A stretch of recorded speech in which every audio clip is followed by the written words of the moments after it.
오늘은 시간이 되면 2개 정도를 하려고 하고요. 오늘은 이제 상관 분석하고 회귀 분석, 그리고 시간이 되면 교차 분석까지 한번 해보도록 할게요. 우리가 저번 주에는 뭐 했죠? 가설 검정에서 평균의 차이에 대한 가설 검정을 했었죠. T 검정 기억나시죠? 제일 중요한 게 T 검정. 그 다음에 분산 분석, 아노바, 그죠? 그래서 분산 분석까지 한번 해봤어요. 그 다음에 뭐 P 검정 이런 거는 거의 뭐 논문 보니까 거의 안 써요. P 검정은 그런 게 있다. 그 다음에 뭐 정규성 검정이라든가 뭐 등분산 검정 이런 것들도 잠깐 했었죠. 그래서 뭐 동영상이나 이런 거 참고해서 한번 보시고요. 그 다음에 이제 많이 하는 것 중에 하나가 이제 상관 분석이에요. 그래서 오늘은 상관 분석에 대한 컨셉하고 그 다음에 회귀 분석에 대한 컨셉을 설명을 드리도록 할게요. 이게 이제 별도로 나와 있는데 왜 이게 별도로 나와 있을까요?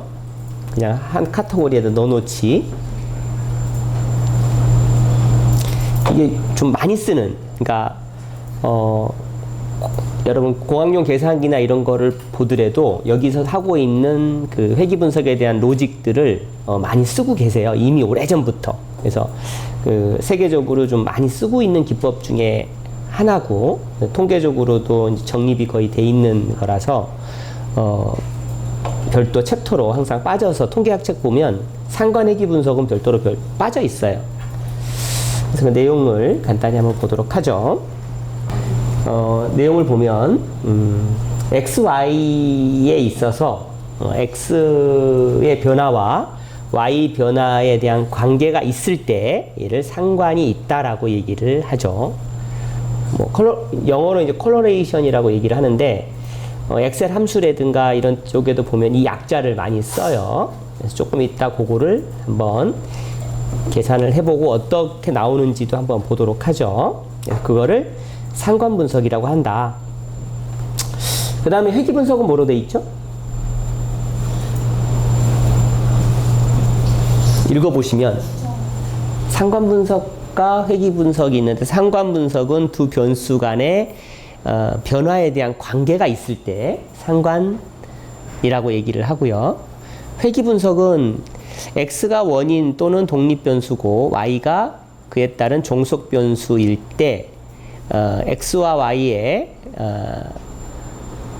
평균 간에 어떤 관계가 있을 때 X와 Y는 회귀에 대한 관계가 있다라고 얘기를 한대요.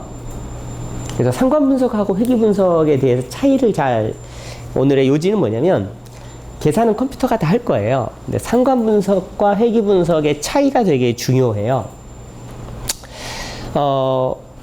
모든 X와 Y는 상관 분석이 가능할까요? 모든 X와 Y는 상관이 있든 없든지 간에 분석은 가능하죠. 모든 X와 Y는 회귀 분석이 가능할까요? 분석은 가능해요. 두 데이터가 있기 때문에 컴퓨터에 집어넣으면 그냥 결과는 나오게 돼 있어요. 근데 이제 말씀드리는 건 의미로. 그래서 회귀 분석은 상관 분석의 차이가 뭐냐면, 둘 다 여튼간 X, Y 두 개에 대한 데이터인데, 회귀 분석은 반드시 무슨 관계가 있어야 되냐면, 누구나 알 수 있는 인과관계가 있어야 돼요. 상관관계는 인과관계가 필요가 없어요. 그냥 두 데이터만 있으면 무조건 관계가 있는지 없는지를 체크해 볼 수가 있다는 거죠. 그게 가장 큰 차이점이에요. 그래서 통계 분석을 하시더라도 두 데이터 있네? 회귀 분석해야지? 하면 된다, 안 된다? 안 된다는 거죠. 어떨 때만 쓸 수 있다고 회귀 분석은?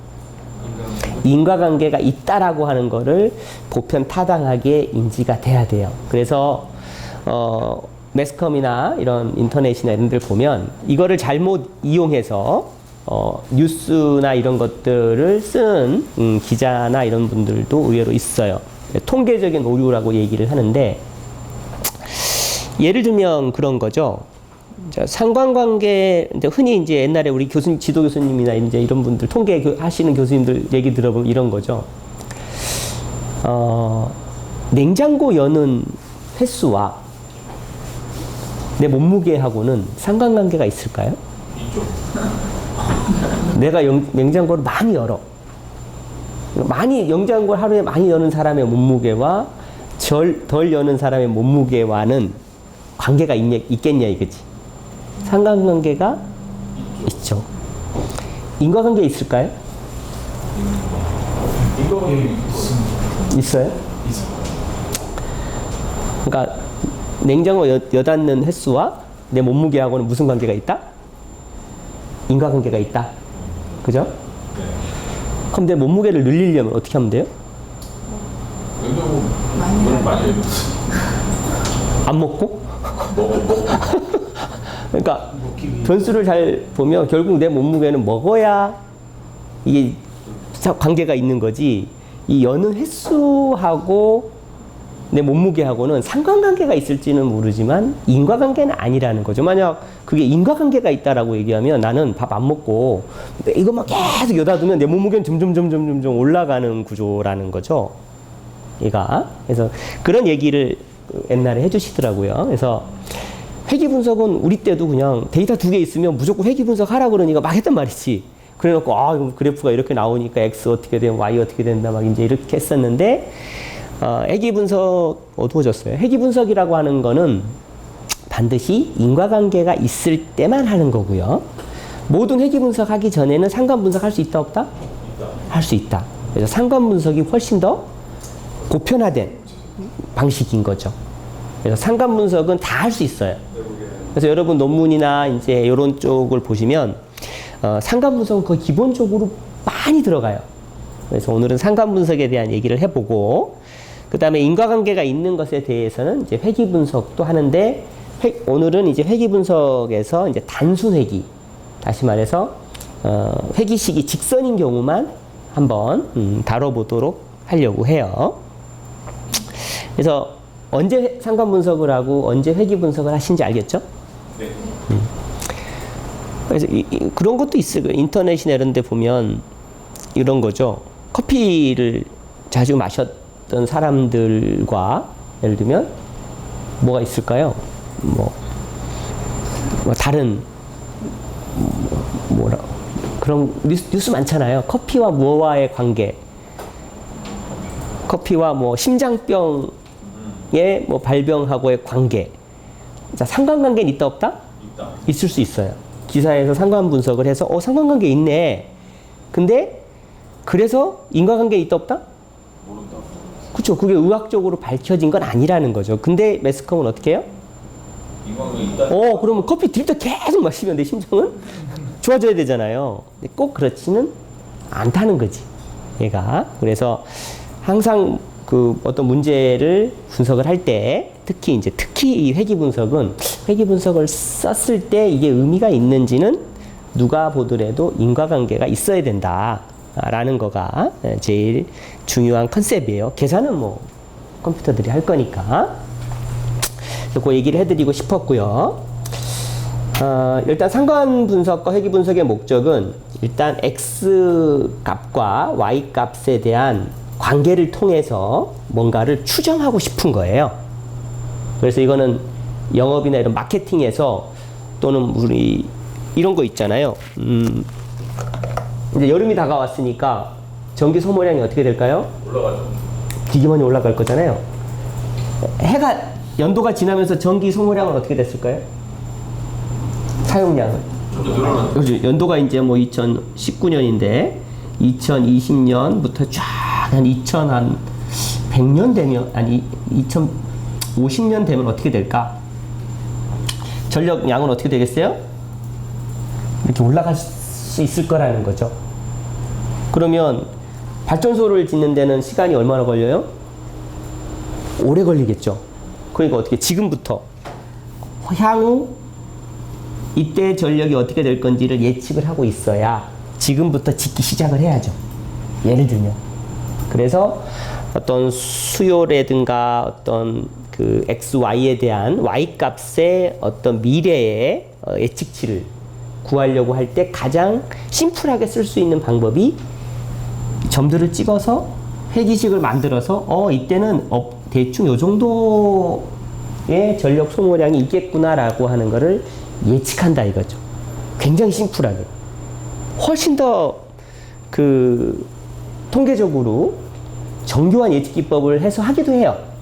예를 들면 무빙 에버리지 방법이라든가 아리마 모델이라든가 이런 시계열 분석을 통해 가지고 우리 증권 예측하듯이 정확하게 예측하는 방법도 있지만 그 수학을 정확히 잘 모르더라도 보편 타당하게 그냥 심플하게 할 수 있는 방법 중에 가장 많이 쓰이는 기법이 뭐냐면 단순 회귀 분석이라는 거예요. 단순 회귀 분석. 그래서 혹시 여러분이 이 논문이나 통계를 위해서 하는 게 개념이 아니라 하여튼간 XY 두 데이터가 어떤 인과관계가 있을 때 향후 어떻게 될 거냐 이런 거를 예측할 때 이 방법을 쓴다라고 하는 거예요. 그래서 자, 상관 분석과 회귀 분석 용도에는 원인이 되는 X를 발견할 때도 쓰고요. 그 다음에 원인과 결과에 대한 관련성을 규명하기 위해서 사용하는 기법이다라고 생각하시면 되죠. 자, 상관 분석을 먼저 한번 볼 텐데 X와 Y예요.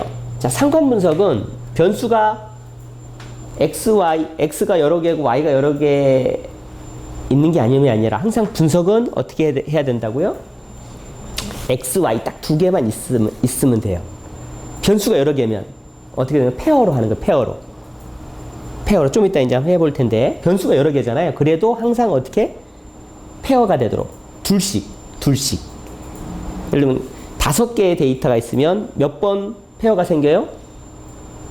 OC 이만큼의 페어가 생기죠. 그러니까 변수가 3개다. 그러면 상관 분석은 몇 개가 가능해요? 변수가 3개야. 하나, 둘, 셋. 그러면 이런 거죠. X1부터 X2, X3면 상관 분석은 어떻게 할 수 있다? 요렇게 한번 할 수 있고요. 요렇게 한번 할 수 있고 요렇게 한번 할 수 있는 거죠. 그러니까 무조건 상관 분석은 2개만 대상으로 하는 거라고 생각을 하시면 돼요. 그래서 X와 Y. 예를 들면 자동차의 속도와 열모 소모량 상관 분석할 수 있겠죠? 네. 그 다음에 상관 분석은 XY라고 표현을 잘 안 해요.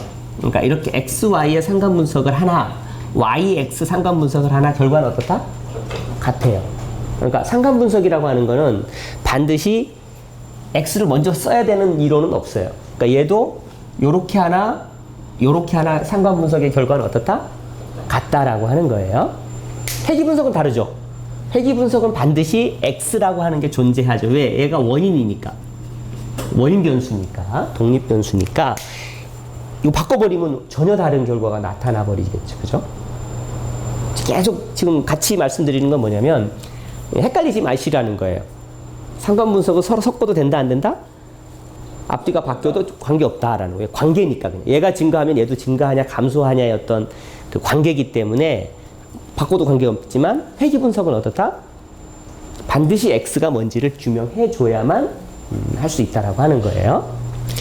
그래서 수출액과 국민소득, 공부량과 성적, 광고 비용과 매출액. 여기 보면 어떻게 보면 사실은 다 인과관계로 있는 거죠. 그죠? 맞잖아요. 그죠? 그러니까 회귀 분석이 가능해요, 얘들은. 그죠? 근데 이제 상관 분석은 이거 아닌, 아버지 키와 아들 키는 상관관계 있어요, 없어요? 있겠죠? 인과관계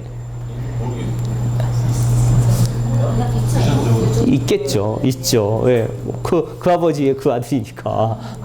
그래서 우리 집 애들도 작은데 맨날 애기 엄마가 저 탓해요. 그래서 이제 의료 쪽에서도 어떻게 해요? 아버지 키가 얼마예요? 아, 그럼 자식 키가 얼마 이상은 절대 안 가요. 라는 얘기를 회귀 분석을 통해서 할 수 있다, 없다? 할 수 있다는 거예요. 예를 들면 전력 소모량이 2050년에는 어떻게 될 거냐? 정확하진 않지만 얼추 요 안에는 거의 들어올 겁니다. 라는 거를 추정할 수 있다, 없다? 있다는 거예요. 통계적으로. 신뢰 구간을 얻을 수 있어요. 정확한 예측은 안 되지만 최소한 95%는 요 정도의 한 뭐 전력 소모량이 몇 킬로와트에서 몇 킬로와트 사이는 들어올 것 같습니다. 라는 얘기를 할 수 있다는 거죠. 자, 상관 분석은 뭘로 표현을 하냐면 개수로 표현을 해요. 그거를 뭐라고 얘기하냐면 상관계수라고 얘기를 해요. 그래서 상관계수만 딱 보면 점들이 XY의 관계가 두 변수의 관계가 어떤지를 유추해 볼 수가 있어요. 그 계수값만 보면. 그래서 그걸 상관계수를 구하는 게 결국 상관 분석의 핵심인 거예요. 그다음에 뭐 식스시그마 하시는 분들은 이제 뭐 그걸 이용해서 분석 단계에서 원인과 결과를 규명하는 데 주로 사용을 한다는데 뭐 그거는 뭐 어디든지 사용해 볼 수가 있어요. 자, 상관 분석에 나오는 상관계수를 한번 보도록 하죠. 자, 상관계수는 correlation coefficient라고 얘기를 하는데 이런 식을 따라요.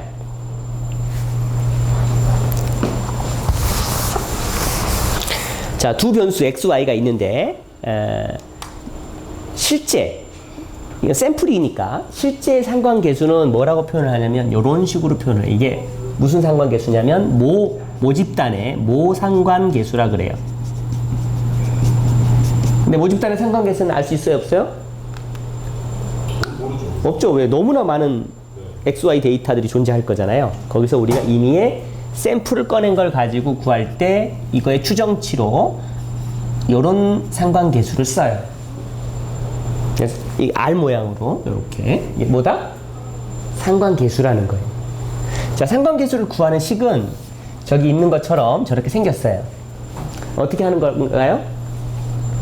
밑에 그 루트 안에 들어있는 걸 보면 각각의 데이터에서 x의 평균을 빼서 제곱한 다음에 다 더해요. 그걸 루트 씌웠죠, 그죠? 얘는 y의 각각의 점에서 y의 평균을 다 제곱해서 루트를 씌웠어요. 위에는 어떻게 됐어요? x에서 x 평균, y에서 y 평균을 뺀 것들을 곱해서 루트를 씌웠어요. 아니, 루트가 아니죠. 곱해서 더했어요. 실제로 데이터를 가지고 한번 해보려고 해요. 그랬을 때 이 값이 이 상관계수 R 값이 플러스 이 값은 항상 어디에서 어디 값을 갖냐면 마이너스 1에서 1 사이의 값을 가져요. 그래서 1에 가까우면 점들이 어떤 형태를 띠냐면 x와 y의 관계가 이런 형태를 띄어요. 1에 가까우면 가까울수록. 마이너스 1에 가까울수록 어떤 형태를 띠냐면 이런 형태를 띄어요. 0에 가까울수록 어떤 형태를 띨까요? 방향성이 없어요. 방향성이. 이해되시죠? 네. 그럼 상관계수만 구해보면 머릿속으로 뭘 알 수 있다? 점들이 이렇게 우상향으로 이렇게 올라가겠구나라는 거를 예상을 할 수 있겠죠. 됐죠? 자, 그러면 두 가지 방법이 있어요. 상관계수를 예측해 볼 수 있을까요? 없을까요? 예측해 볼 수 있죠. 뭐 해보면 돼요?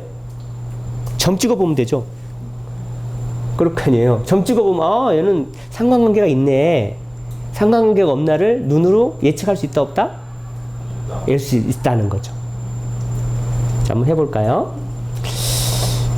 이 상관관계 분석 예를 통해서 광고하고 판매에게는 상관관계가 있을까요? 없을까요? 있을 것 같죠, 그죠? 그래서 넣었어요. 그래서 단위는 생략하고요. 광고비를 뭐 4억 들였더니 판매액이 5억 됐다, 9억 됐다고 얘기를 해보죠. 이렇게 4일 때 9, 8일 때 20, 9일 때 22 이런 식으로 데이터가 있어요. 한번 엑셀이나 미니탭에다가 이 내용을 한번 입력을 한번 해보도록 하시죠. 일단 엑셀에다 입력을 한번 해보시죠. 보여드릴게요. 이렇게 크게 보이죠? 네. 한번 입력을 한번 해보도록 하시죠. 자, 이거 상관관계 있어요? 그죠?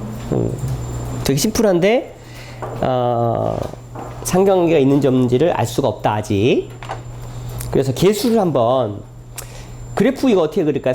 이 그래프를 가지고 그래프 어떻게 그리냐면 어떤 그래프 그리면 얘들이 점이 찍힐까요? 자, 삽입에 그래프 한번 볼까요? 요 두 개를 이렇게 묶어서 삽입에 어디 갔어요? 그래프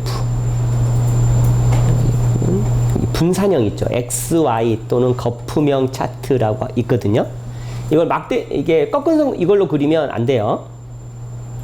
둘 다 얘들이 그냥 같은 레벨로 1, 2, 3, 4, 5, 6으로 해서 그냥 일정하게 되기 때문에 항상 분산형으로 그려주셔야 돼요. 이렇게.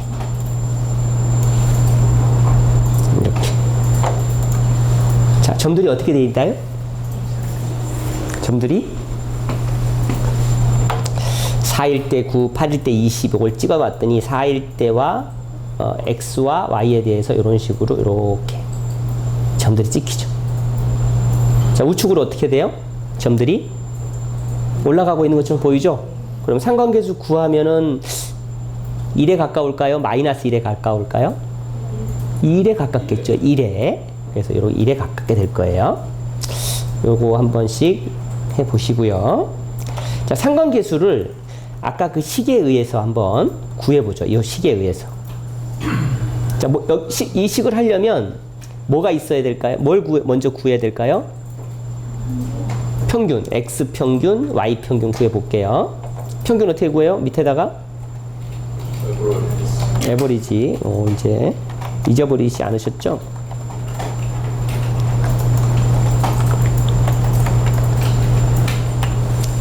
평균을 구했어요. 평균 구했고요. 자, 첫 번째는 이제 뭘 구해야 돼요? 식을 보시면 X에서 X 평균을 다 빼서 제곱했죠. 해볼게요. 광고비 판매 여기 옆에다가 할게요. 여기다가 어떻게 하라고요? X에서 뭘 빼요? 평균을 빼죠. 자, 복사할 거니까 이거 고정해야죠. 네. 고정. 그래서 제곱. X에서 평균을 빼서 제곱을 했어요. 한번 해보시죠. 나중엔 안 해요. 지금 이제 과정을 한번 직접 체험하는 거예요. 체험. 결과는 다 알고 있지만 체험하는 거예요. 자, 해가지고 얘를 더블 클릭하면 여기까지 이렇게 계산이 됐겠죠. 이해되시나요? 그래서 그걸 어떻게 하래요? 그거를 더하래요. 그래서 얘들을 더해 볼게요. 이거 구한 게 뭐다? 여기 요 요 루트 안에 있는 요거예요. 요거 그죠? X를 평균으로 빼서 각각을 제곱해서 다 더한 거예요. Y도 똑같이 하면 되죠? Y도 해볼게요. Y 빼기 이거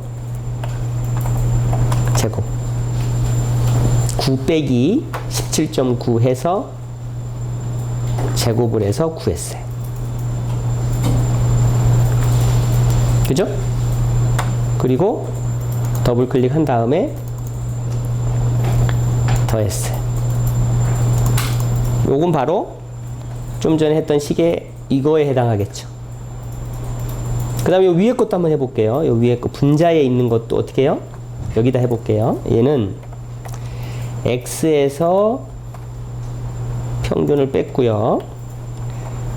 곱하기 또 Y에서 Y의 평균을 뺐죠. 이렇게. 그죠? 식 그대로 X에서 평균 빼고 Y에서 Y 평균 빼고 두 개를 곱하고 그래서 얘를 쭉 내려서 더해주면 얘가 뭐다? 분자죠. 분자. 자, 그럼 여기 루트 말고는 나머지 계산을 다 했어요. 이제 이 세 개를 가지고 상관계수를 한번 구해볼게요. 어떻게 구해요? 는 분자, 아까 위 분자에 있던 거 나누기 가로 열고 뭐 해줘야 돼요? 루트 씌워야죠. SQRT 이거 곱하기 SQRT 이거 이렇게 해주면 아까 그 식이 그대로 반영이 됐겠죠. 땅 치면 뭐에 가깝다고요? 1에 가까워지겠죠. 엔터 치면 0.853이 나왔어요. 0.853. 아, 그럼 느낌이 아까 그 정도 점이 찍히면 상관계수가 얼마 정도 나와요? 한 0.8 정도 나와요. 얘가. 근데 매번 이렇게 평균 여기서부터 여기까지를 매번 이렇게 구하기가 어때요?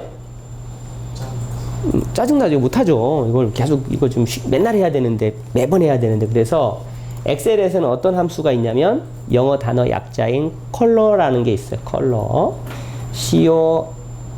CORREL이라고 있어요. 코렐이 아니에요.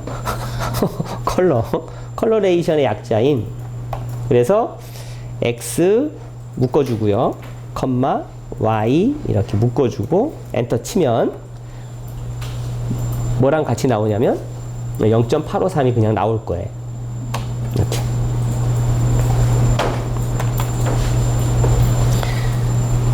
워낙 많이 쓰는 함수기 때문에 상관분석, 회귀분석 할 때는 그래서 데이터가 이렇게 있으면 상관계수 구해라. 그럼 콜러레이션 치면 바로 상관계수가 구해져 버리죠. 근데 그 안에는 무슨 과정이 있다? 제가 금방 같이 여러분하고 같이 했던 요런 과정들이 숨어 있는 거예요. 그러면 상관계수가 1에 가까워질수록 이게 서로 관계가 더 많다는 얘기인가요? 아니면 그렇죠. 1에 가까울수록 더 관계가 있죠. 예를 들면 이런 경우죠. 자, 1일 때 5, 2일 때 10, 3일 때 15, 4일 때 20, 5일 때 25. 자, 이 관계는 하나씩 증가할 때 5씩 증가하죠.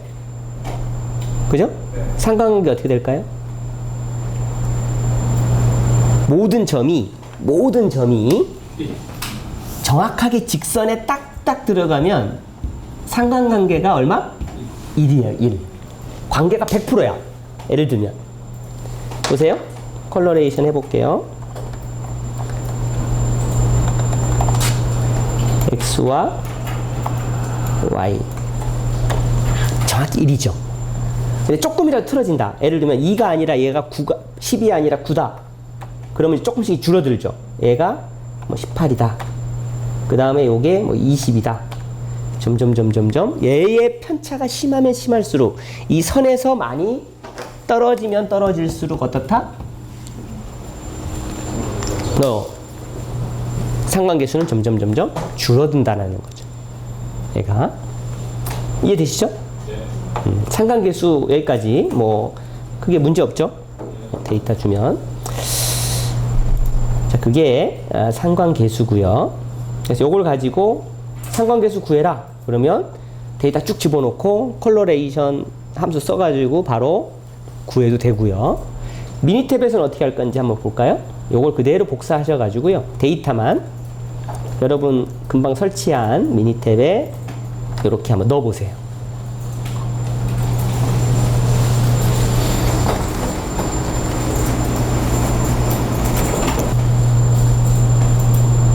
자, 상관분석은 제일 기본적인 거라서 기초 통계 안에 있어요. 맨 밑에서 2018 버전은 상관분석이라고 있죠. 2014나 16에도 다 있어요. 그래서 이렇게 떠요. 그러면 순서에 관계 있다 그랬어요? 없다 그랬어요?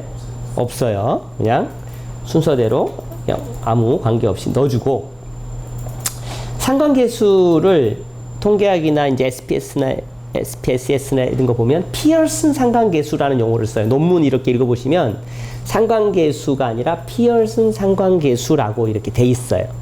그러니까 앞에 피어슨을 붙여도 되고요. 그냥 상관계수라고 하셔도 돼요. 피어슨 상관계수, 그 다음에 P값을 표시한대요.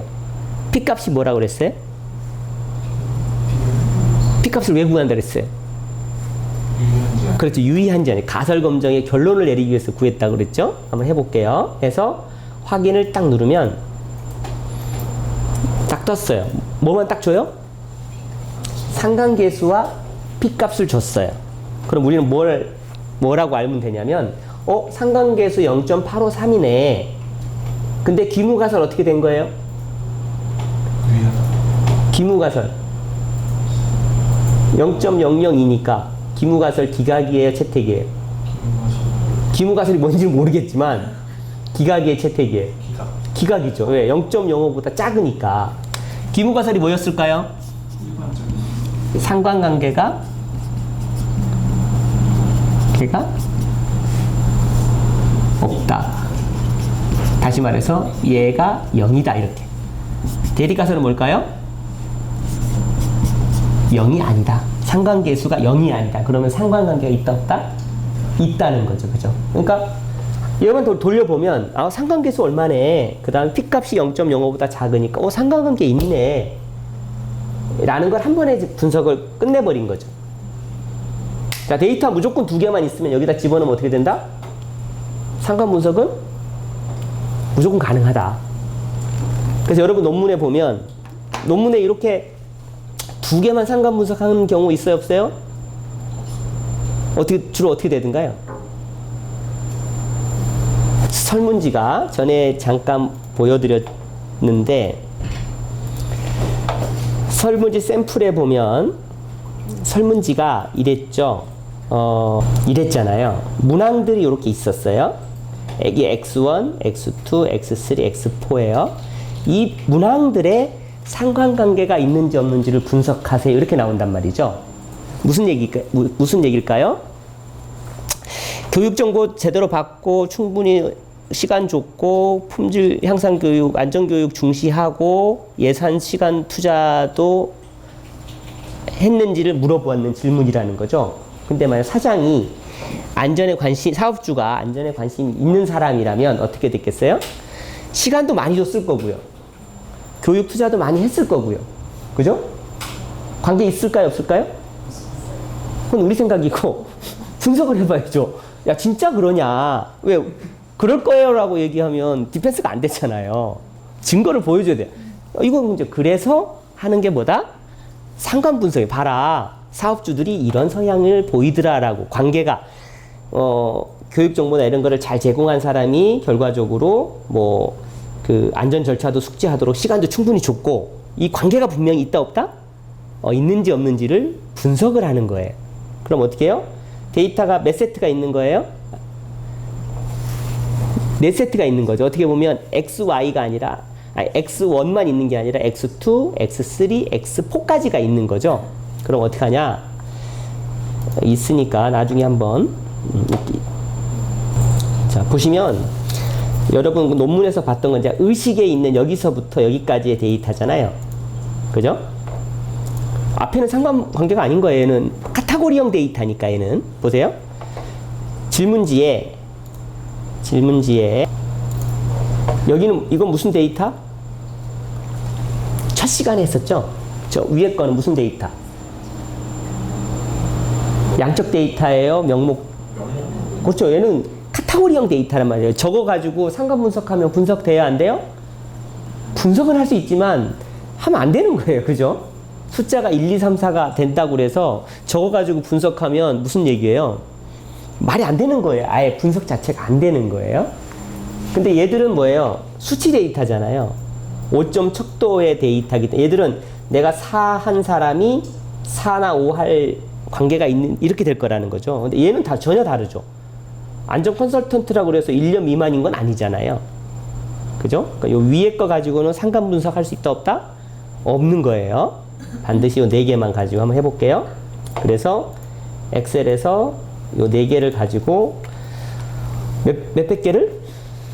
500개를 가지고 미니탭이나 SPS에 가서 쭉 들어왔겠죠. 상관 분석 어떻게 할까요? 좀 전에 했던 상관 분석에 가서 하나, 둘, 셋, 네 개를 다 넣어버려요. 그리고 확인 누르면 어떻게 될까요? 페어, 아까 이게 페어라 그랬잖아요. 모든 페어로 매트리스 형태가 떠요. 보세요. 이렇게 뜨죠. 그래서 여러분 논문에 보면 변수가 이렇게 크로스 페어가 되는 거잖아요. 그래서 대각선을 기준으로 어떤 패키지는, 어떤 논문은 여기다 꽉 채운 사람이 있을 거고요.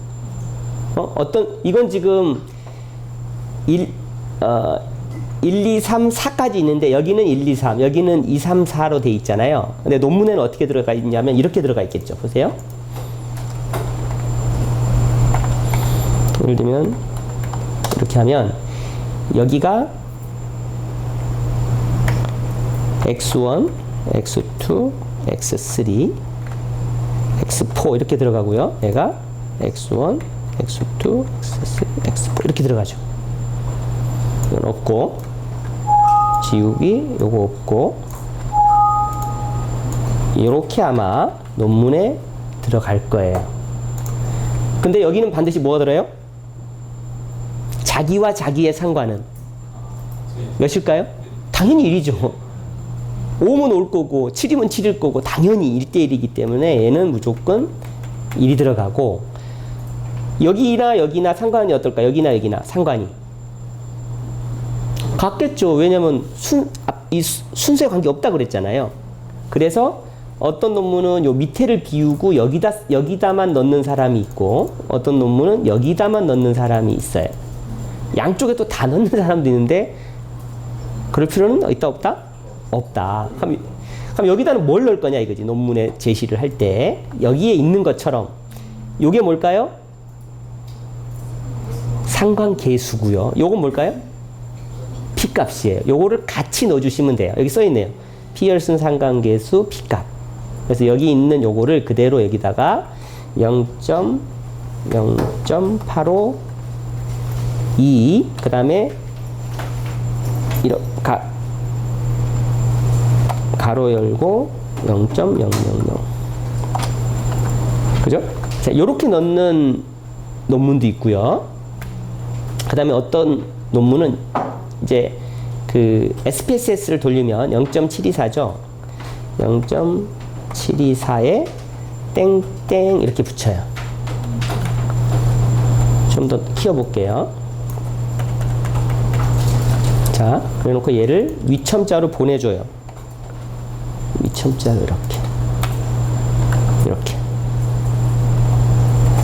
이렇게 붙이겠네. 자, 그래서 저번에 뭐라 그랬어요? 얘가 하나면 또 두 개면 세 개면 이렇게 했었잖아요. 세 개는 어떻다? P값이 P가 뭐보다 작아요? 0.01 얘는 P가 P가 뭐보다 작아요? 0.05 얘는 P가 뭐보다 작아요? P가 0.1 이렇게 되겠지. 예를 들면 구했는데 여기가 만약 0.212인데 없어. 이 얘기는 뭐예요? 상관관계가? 상관계수는 구했지만 상관관계가 얘가 채택된 거지. 그러니까 이 두 변수는 어떻다? 상관관계가 없다라는 거예요. 이해되시나요? 네. 그래서 여기서 구한 요거가 요 밑에 그대로 들어와 주면 상관 분석이 끝난 거예요. 모든 논문 한번 보세요. 상관 분석, 어떤 질문에 대한 상관 분석을 돌리면 요 표가 항상 나타나야 돼요. 그리고 이제 썰을 풀어야 되죠. 무슨 변수 간에는 굉장히 통계적으로 유의한 상관관계가 있더라. 왜? 이 별표가 많으면 많을수록 P값이 작으면 작을수록 상관관계가 있는 거죠. 이 분석은 지금 이 설문지에 1번부터 4번까지는 다 무슨 상관이 있는 거예요? 굉장히 강한 양의 상관이 있는 거죠. 왜? 전부 다 일에 가깝잖아요. 그러니까 시간을 많이, 사업주가 시간을 많이 주는 사람일수록 뭐도 많이 줘요? 교육도 많이 시켰고, 또 교육을 많이 했을 때 또 뭐도 많이 했고, 관계가 그렇다는 거죠. 근데 어떤 상관은 뭘 많이 한 사람일수록 뭘 많이 안 하기도 할 거잖아요. 그럼 그 둘 간에는 무슨 관계가 있어요? 마이너스 상관이 있는 거죠. 그래서 질문지를 가지고 상관 분석만 한번 돌려도 변수마다의 관계를 다 기술할 수가 있는 거죠. 써줄게요. 그렇죠. 예를 들면 이게 점점 많아질 수 있어요. 얘가 그 뭐가 나오냐에 따라서. 그렇다고 뭐 그게 뭐 반드시 그런 건 아닌데 그런 경향이 있더라라는 거예요. 이게 뭐 인과관계가 아니잖아요. 아, 둘 간의 관계는 그런 관계가 있네 라는 거를 이제 밝히는 그런 느낌이에요. 그냥 있을 거예요 그러면 안 된다는 거예요. 분석을 해서 보여줘야 된다는 거예요. 그래서 그게 상관 분석이에요. 자, 그 다음에 상관 분석을 항상 하게 되면 상관 분석도 하지만 아까 우리 그 엑셀에서 그래프 했듯이 그래프에 가면 산점도라고 있다 그랬죠. 네, 요게 아까 그래서 여기에 광고비하고 판매액에 대해서 확인을 누르면 이런 식으로 점들이 찍히죠.